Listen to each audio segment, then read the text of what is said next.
Martin Hofrika is the director of the Zorowski Museum in Skalica and has been part of our journey, this Hutovo Weg journey, for quite a while, starting in Velké Laváry, and then we visited him there. So we want to hear what he has to say to us, and I'm just going to give the stage to him.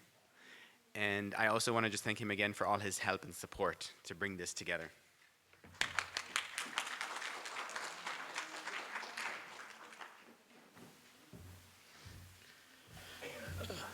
Dobrý deň, príjemné popoludnie vám všetkým prajem. Ďakujem Jasonovi za uvedenie a by som len povedal ešte v krátkosti o našom múzeu, že tento rok oslavujeme 120. výročie jeho vzniku. Z toho originálu novokrsteneckého huterického obdobia nemáme zbierky, alebo lepšie povedané máme dve knihy zo 16. storočia, ale čo sa týka keramiky, tak máme okolo 1000 kusov z habánskeho a posthabánskeho obdobia, teda obdobia tej rekatolizácie, čo sa týka toho druhej polovice 18. a 19. storočia. V mojom príspevku, ktorý je zameraný na Habánov v Sobotišti po rekatolizácii, by som trošku sa pozrel, ako to vyzeralo v tých komunitách s tými ľuďmi, ktorí tam zostali, ktorí vlastne v potomkovia tu dodnes sú a vlastne to je jeden z dôvodov, prečo sme sa zišli tu práve vo Veľkých Levároch, kde sa stretávame. Sobotište je to najstarší, alebo bol to najstarší novokrstenecký dvor založený bratmi z Moravy ešte pred rokom 1546, ktorí sem prišli na pozvanie vtedajšieho zemepána Ňáriho. On ich viac menej poznal priamo z Moravy, pretože bol aj vlastníkom na Morave bzeneckého panstva, kde v tom čase už bratia žili, takže si ich vážil ako vynikajúcich remeselníkov, ich pozval a tu práve odkúpili jednu tretinu mlyna, ktorý dodnes stojí. Zajtra sa tam pôjdete pozrieť.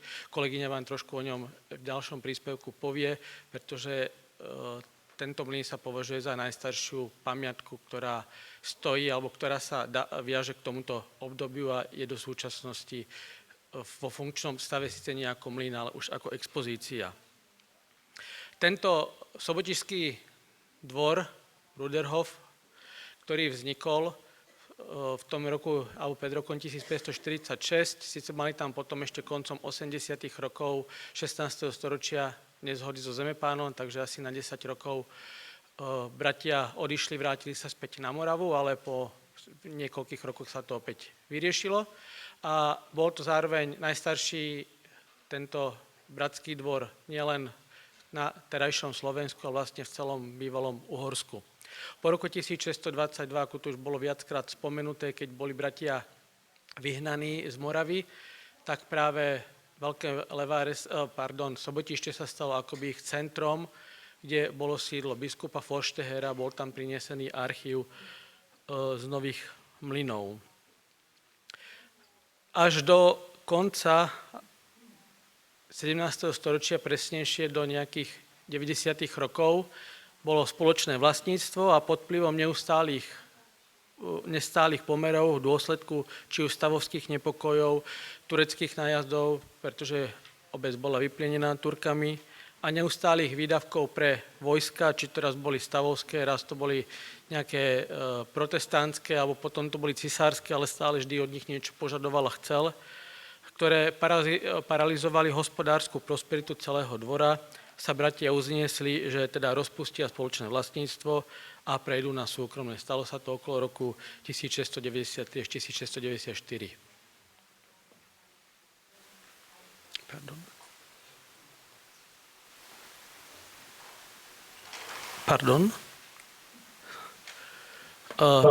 Snahy o rekatolizáciu anabaptistov siahajú v Uhorsku k arcibiskupovi Jurajovi Selepčenimu, čo bol ostrihomský arcibiskup, prímas Uhorska, ktorý v roku 1674 sa snažil ich rekatolizovať.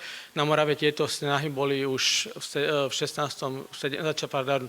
začiatkom 17. storočia za kardinála Dietrichsteina. Tiež neúspešné, ale napokon tým, že krstili v mene Najsvätejšej Trojice, tak sa nevyvíjal nejaký väčší náklad, nejakých tam bratov len predstavených pozval.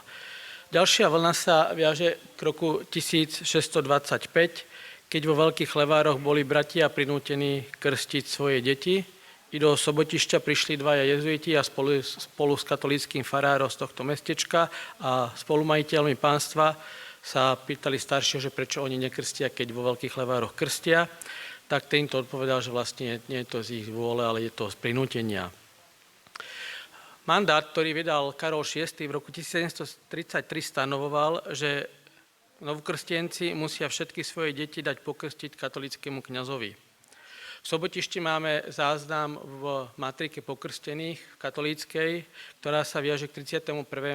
júlu 1733, keď bol pokrstený Ján, syn Šimona Šveca.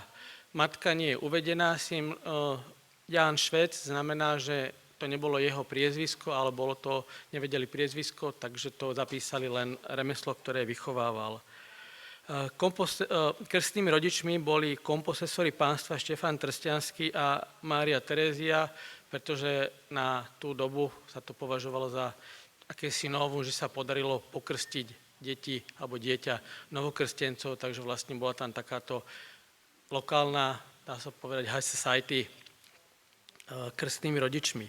Samozrejme, nebolo to dobrovoľné, bolo to znovu prinútenie a preto novokrstenci sa snažili, alebo nie, že snažili, ale robili doma, že znovu krstili svoje deti neskôršie, keď už boli dospelí, vlastne čo dodnes máme, čo robia, s tým, že samozrejme nebolo to už verejné. Mandát sa teda minul svojmu účelu nesplnil a preto nasledujúca panovnička Mária Terézia, dcéra Karola VI, sa snažila tejto nastúpenej línii svojho otca pokračovať s tým, že vyvinula ďaleko väčšie úsilie a v 1758 sa celoplošne pristúpilo k preskúmaniu ich písomností. Na základe toho sa nielen dostali k im knihám, písomnostiam, ale zároveň k nejakým evidenciám, účtom a dokázali vôbec zhodnotiť, koľko ľudí sa v daných komunitách, lokalitách nachádza. S tým, že potom tieto knihy, ktoré im zhabali, časť alebo väčšia časť nebola vrátená, dostala sa k jezuitom. V marci 1760 bol vyslaný priamo do sobotišského dvora jezuita Imrich Rotary a taktiež jeho pôsobenie sa minulo účinku a preto vrchnosť prikročila k radikálnemu riešeniu alebo k radikálnejšiemu a internovala vedúcich členov komunity do kláštora, kde napokon pod tlakom v priebehu niekoľkých mesiacov až najvytrvalejší to boli, myslím, v priebehu 3 rokov konvertovali. Aj cez izolovanie starších a vodcov týchto komunít rekatolizácia, ako som spomínal, nenapredovala podľa želania a naďalej odmietali sa zúčastňovať na kázanie misionárov a radšej volili hromadný útek do okolitých miest a obcí, ako čo považovali za dočasné riešenie, pretože predpokladajú, že sa to akoby prehrmí, ale tí, ktorí dá sa povedať, že boli prezieravejší, odišli ku svojim súvercom do Sedmohradska a neskôr vlastne sa či už s nimi na Ukrajinu, alebo potom aj priamo niektoré skupiny máme doložené, že z oblasti Sobotišťa, Veľkých Levátorov, oblasti tohto regiónu odišli, pridali sa k ním na Ukrajinu. Čo sa týka počtov zo Sobotišťa, máme doložené, že sa vysťahovalo asi 30 rodín a znovu tam bola protiútok zo strany vrchnosti, takže 12 rodín z tohto dvora vysťahovala do mestečka, do Sobotišťa, ktoré bolo vzdialené niekoľko 100 metrov od tejto komunity a kontrolovala prísne účasť na katolíckych bohoslužbách. Bratia bez akejkoľvek nádeje na zmenu sa napokon poddali osudu a od roku 1763 postupne konvertovalo v Sobotišti 251 osôb. Toľko hovoria jedny pramene. Čo sa týka počtu obyvateľov, to vám potom ešte v jednom slajde chcem ukázať k tomu nejaké pár poznámok. Ale bola to vnútená alebo vynútená konverzia, takže nebolo to vždy úprimné, čo sa prejavilo po vydaní tolerančného patentu. Hneď v roku 1781, keď sa bratia domnievali, že táto nová sloboda platí i pre nich a časť bratov sa znovu vrátila k viere svojich predkov ale časť vlastne zostala už verná tej viere novej, rekatolizovanej, katolíckej, ktorá bola. A do konca júna 1782, teda dá sa povedať, že zhruba o 3/4 roka len neskôr bolo z tohto dvora zaznamených 80 prípadov, ktorí sa vrátili k tej svojej viere. Avšak dostali po interpelácii z Viedne napomenutie, že vlastne na nich sa to nesťahuje, takže väčšina alebo časť sa podvolila a časť v nasledujúcich rokoch potom odchádza už na Ukrajinu. Sú tam záznamy, že zhruba asi nejakých 67 osôb pod vedením Jakuba Waltera. No a po roku 1793 už tieto odchody na Ukrajinu nie sú z tohto dôvodu, že potom voči tomu zasiahla vrchnosť. Taktiež napríklad boli niektorí, ktorí utekali na pás zastavení na pohraničí s Poľskom a boli potom vrátení a internovaní. Pardon. V tomto slajde, čo sa týka obyvateľstva, by som povedal, že údaje o počte obyvateľov od v 18. storočí veľmi kolíšu, závisí to od zdroja, z akého vychádzame. Tu som pred chvíľou citoval jeden zdroj, ktorý sa odvolával na nejaký súpis, že tam bol 251 osôb konvertovaných, ale napríklad, čo máme celouhorský súpis z roku 1715, tak ten hovorí, že tam žilo okolo 140 ľudí. Miestny lokálny súpis Urbár z roku 1752, táto tam stanovuje bez nejakých počtov, len hovorí, že tam bolo 14 želiarov s domami a 13 podželiarov, teda nejakých 27 domov či rodín. Želiari boli viac menej poddaní zemepána bez toho, aby okrem domu a nejakého malého pozemku mali nejaké väčšie polnosti, teda aby to boli nejakí sedliaci alebo farmári. A podželiari boli tí, že viac menej mali len dom alebo niekedy nemali ani ten. No a katolícka kanonická vizitácia z 1754. hovorí, že v tomto dvore žilo v tomto období 120 ľudí.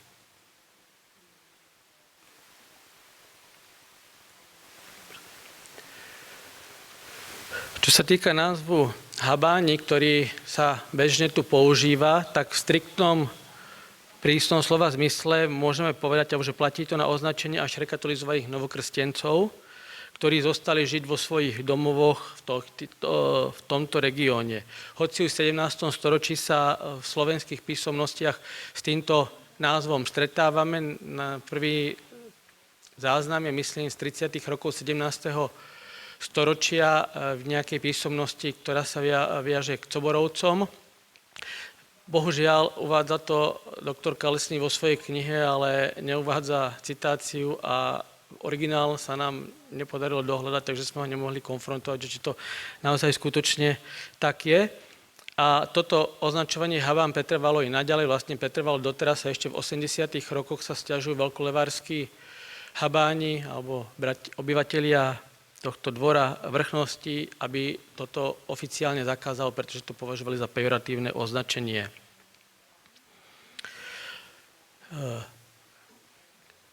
Koncom roka 1766 tá rekatolizovaná časť si tam založila nový dvor, ktorý mal plný názov ako Die Katholische Gemeinde in Hof zu Sobotišť.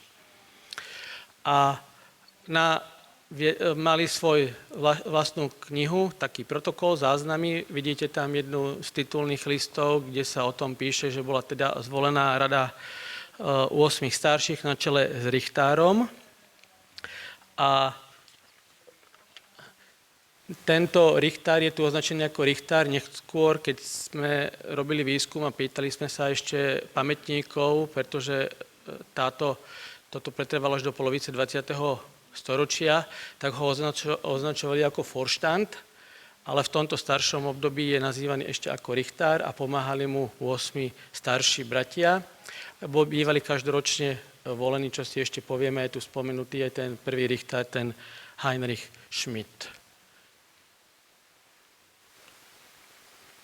A na začiatku sa nachádza štatút obce, čo bol viac menej nejaký základný právny dokument, ktorý stanovoval formu a rámec spolužitia. Bolo to 15 bodov, viac menej na tejto ľavej strane je v stručnosti uvedený obsah jednotlivých článkov alebo paragrafov.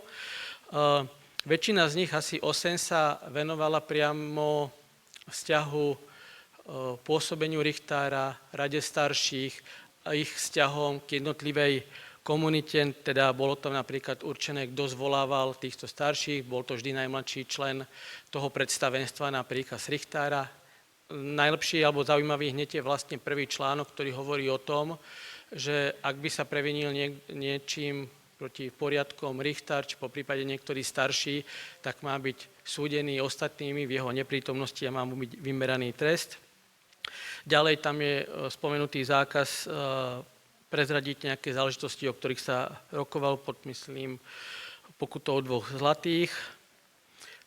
Je tam stanovená voľba Richtára, tá bývala vždy okolo Nového roka, čiže máme záznamy, že to bývalo, ja neviem, na Vianoce, na Štefána, po prípade okolo Silvestra, či na Nový rok, alebo boli jej záznamy i na 3 krále na 6.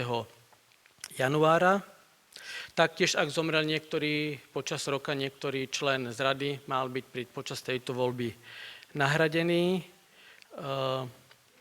Boli tam tresty po hodnote 1 zlatého pre ľudí z obce, ktorí by sa odmietli dostaviť k Richtárovi bez nejakého ospravedlnenia.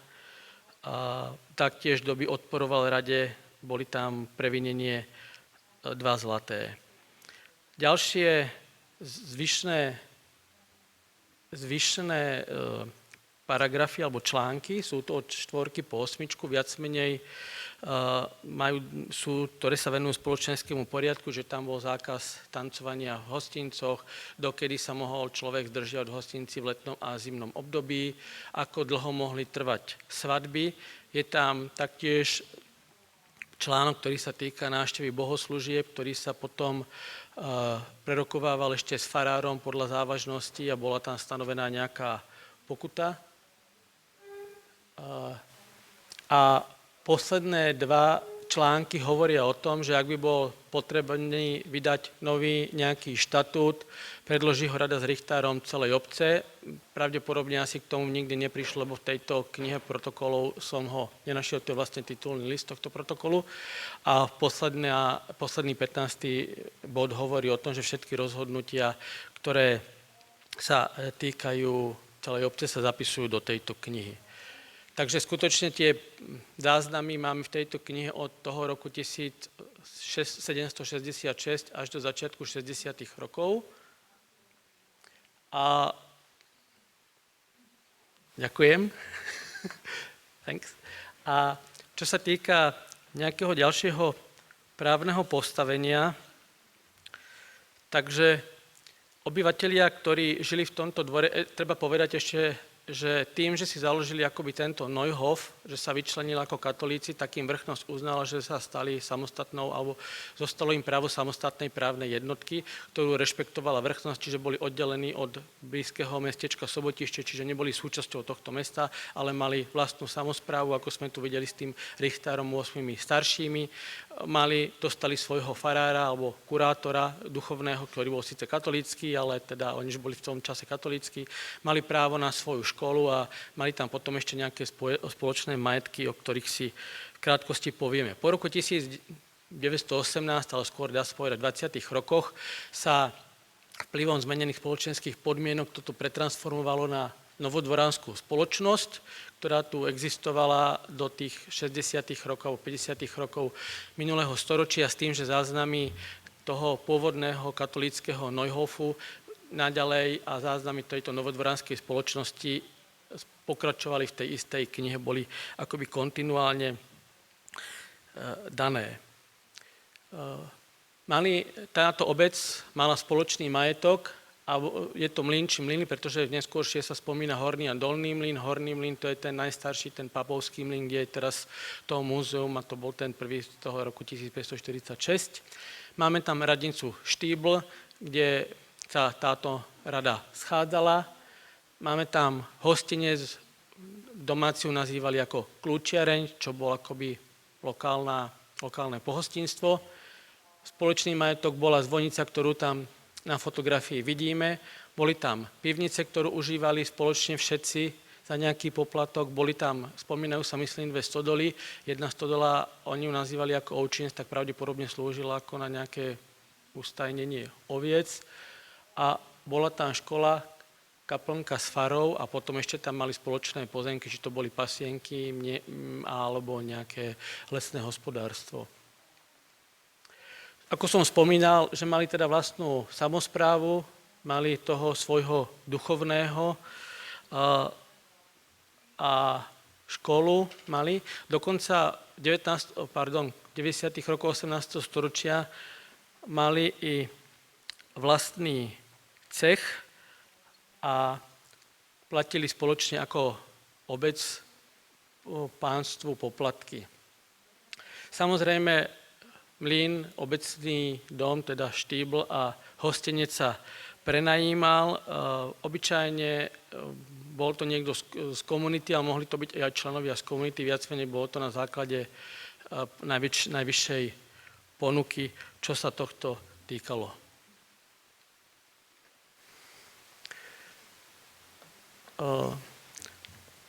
Toto vychádzalo do štatútu, že na konci roka vždy richtár predkladal vyúčtovanie z celého roka. On boli zodpovedný za to, že mali byť pokuty, ktoré boli stanovené, určené, mali byť akoby vyplatené.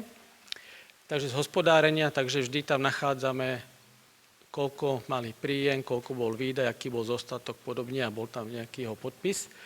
Tu máme fotografiu, je to z 20. rokov minulého storočia, fotografiu tú vyššiu budovu, je to budova bývalej Habánskej školy, ktorá zanikla ešte v druhej polovici 19. storočia. Tam potom mali od polovice 19. storočia začína viac menej, alebo by akoby štát prestával rešpektovať ich privilégia. Súviselo to znovu so spoločenskou situáciou, že bolo to roku po 1848 a obec tam nasťahovala, alebo chcela dať časť svojej obecnej školy.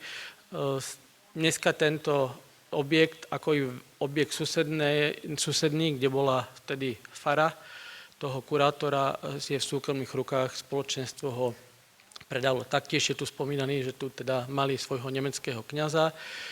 Pôsobil tu do konca 19. storočia, dokonca ešte úplne zo záveru 19. storočia je zachovaný list, v ktorom si žiadali svojho kňaza a poukazovali na to, že hoci nemajú svojho vlastného kňaza, musia platiť akoby poplatky, platia štólu a platia ju katolickému farárovi do Sobotišťa, pričom oni majú nárok na to podľa dohody mať svojho vlastného farára. Po roku 1923 tie záznamy, ktoré boli doteraz vedené v nemčine, prechádzajú do slovenčiny, od tohto roku sú vedené v slovenčine. Zaujímavý je tam vlastne jeden záznam, ktorý tu som vám neprezentoval. Počas slovenského štátu, myslím, že to bolo v 41. navštívil túto habánsku komunitu minister vnútra Šaňo Mach a ten tam urobil veľký zápis, že je veľmi rád, že sa prihlásili a identifikujú ako Slováci, nie ako Nemci.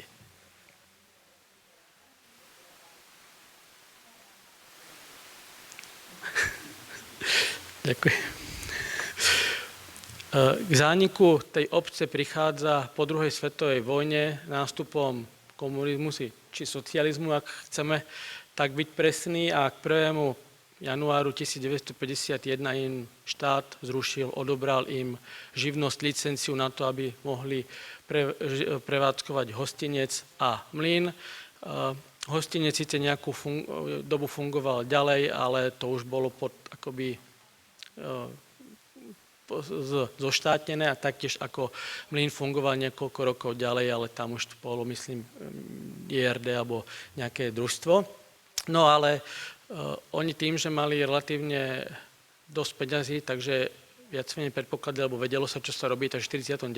väčšinu svojich podielov, ktoré tam mali členovia, si vyplatili, takže zostalo tam skutočne mizivé percento tých financií a posledné záznamy v tejto knihe, keď sa ešte stále akoby vyúčtovávalo, sú z začiatku 60. rokov 20. storočia, neviem konkrétne teraz, či to je rok 1961 alebo 63, ale viac menej to bol len stále evidovali nejaký finančný zostatok, ktorý bola ešte v 50. rokoch v polovici je tam záznam o tom, že síce lesy im zostali, ale podľa zákona majú s tým len stratu, pretože ťažiť drevo ani nič z toho nemajú, lebo to hospodarujú štátne lesy ako majitelia, musia za to platiť za pozemky poplatky. Ďakujem. A ešte by som v krátkosti len na mape vľavo, je to katastrálna mapa Sobotišťa zo začiatku 20. storočia, myslím, že rok 1913 či 11. A v tej elipse je vyznačený práve situácia, kde sa nachádzal Habánsky dvor. V tom čase už Habánsky dvor splynul s okolitou zástavbou mestečka. A na tej výreze z mapy vpravo, ktorá je viac menej z rovnakého obdobia, tou zelenou farbou, čo sú čísla, tak to sú čísla domov, ktoré patrili tie domy, ktoré stáli a boli súčasťou Habánskeho dvora, kde žili Habáni. A v krúžkoch je tam asi 5 budov a práve to sú tie budovy, ktoré boli vtedy patrili ako, môžeme ešte späť, pardon? Thanks. Ktoré boli vlastníctvom tej novodvoránskej spoločnosti a práve hneď tento prvý, to bol ten spomínaný hostinec, tu sa nachádzal mlyn, toto bola tá radnica, alebo ktorý nazývali oni štýbl, toto bola kaplanka, ktorá v tom čase ale už viac menej bola spravovaná farárom z obce a toto bola budova školy, ktorá potom bola neskôršie predaná. Čo sa týka hostinca, tak v roku 1937 navštívili počas svojho európskeho turné bratia Michael Waldner a Daniel Hofer i Veľké Leváre a práve spomínajú, že v tomto hostinci sa nachádzali 3 miestnosti, v tej radnici, v tom štýbli, tam bola jedna miestnosť, bola to na poschodí, že bola veľmi elegantne zariadená, dokonca mali tam záľusk na 1 hodiny, ktoré chceli získať, ale bol s nimi na nešťastie i doktor Ovidius Faust, ktorý pracoval v dlhom roku v Bratislave, vydal o Habánoch i vtedy asi najlepšiu knihu, ktorá bola a on už v tom čase sa zaujímal, alebo viac menej systematicky snažil ochraňovať habánske dedičstvo, ktoré tu boli tieto pozostatky, aby sa nerozpredali súkromníkom, alebo nevyviezli sa mimo republiku a viac menej mali zákaz vôbec niečo ponúkať. Bratia sa tu ešte na spiatočnej ceste, keď sa vracali z Moravy začiatkom augusta, zastavili, ale tak síce nebol s nimi už ten doktor, takže boli takí akoby otvorenejší, strícnejší, ale nepodarilo sa im získať nič a vlastne nepredali im nič. Ale toto nebola ojedinelá návšteva. Napríklad v roku 1873, teda len rok